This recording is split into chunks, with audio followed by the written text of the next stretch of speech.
So we are learning how to use AI in 2026, learning about robots, and working on it. So it's kind of development time and evolution is happening. But wait, where are we stuck at? Dowry.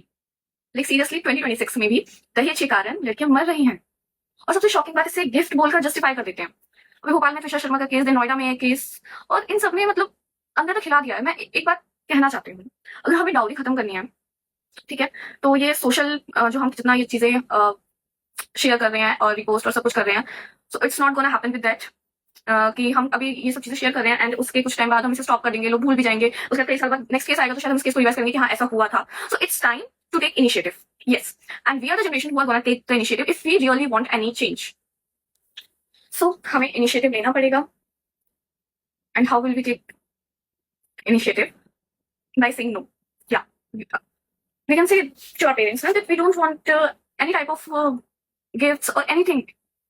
मतलब उन्होंने हमें पढ़ा लिखा दिया, सब कुछ capable बना दिया, और फिर भी अगर हम उनसे सोचे कि हमारी वो आफ्टर मैरिज का खर्चा भी हो या फिर आफ्टर मैरिज की हमारी जो फैसिलिटीज है वो प्रोवाइड करें, जो हमें यूटिलाइज करनी है वो प्रोवाइड करें, इतना कैपेबल हमें बनाने के बाद, पढ़ाने लिखाने के सबके बाद, कि वो ये सब चीजें अफोर्ड करें, तो दैट्स रॉन्ग।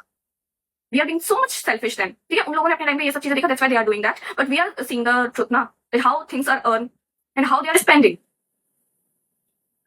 सो और मैंने बहुत सारे मैंने कभी रिस्पॉन्स देखा कि like they are against this system. So if they are actually against it, I really appreciate that, and they also have to take the initiative, they also start saying no. क्योंकि मेरे को ये लगता है कि बहुत से मैंने केसेस ये सुने हैं कि शादी इसलिए टूट गई था कि इसलिए टूट गई क्योंकि लाइक ये डिमांड किया था और ये फुलफिल नहीं हुआ, तो that's why they broke the marriage. तो अगर एक कार या फिर व्हाटएवर ना मिलने से रिश्ता टूट सकता है, तो एक नो डाउरी बोलने से रिश्ता बच भी सकता है ना।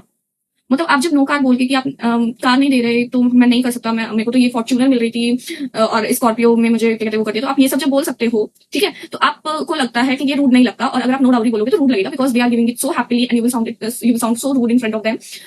तो this is rude but for good cause, और ये समझ में आ जाएगा बाद में when all of us will doing same. ठीक है, तो अगर आज की जनरेशन सच में चेंज लाना चाहती है, अगर लोग डाउरी और टॉक्सिक मैरिज एक्सपेक्टेशंस को खत्म करना चाहते हैं, अगर जेन्युइनली खत्म करना चाहते हैं, तो हमें क्या कहते हैं, मॉरली स्ट्रांग होना पड़ेगा। We have to be morally strong. ठीक है, हमारे एथिक्स, हमारे मॉरल्स सब हाई होने पड़ेंगे। जो हमारी जो पुरानी सोच थी जो कि गलत थी, उसको हमें बंद करना पड़ेगा। क्योंकि बहुत सारी मतलब कुरीतियां बोलते हैं जो वो थी हमारे समाज में, लाइक सती प्रथा चल रही थी, मतलब बहुत सारी चीजें थी, वो बंद हुई ना, बिकॉज दे वर रॉन्ग। सो अगर आप ये सोचेंगे कि ये चीज चेंज नहीं हो सकती, it can be change if you want it to be changed. So या be the change you want to C.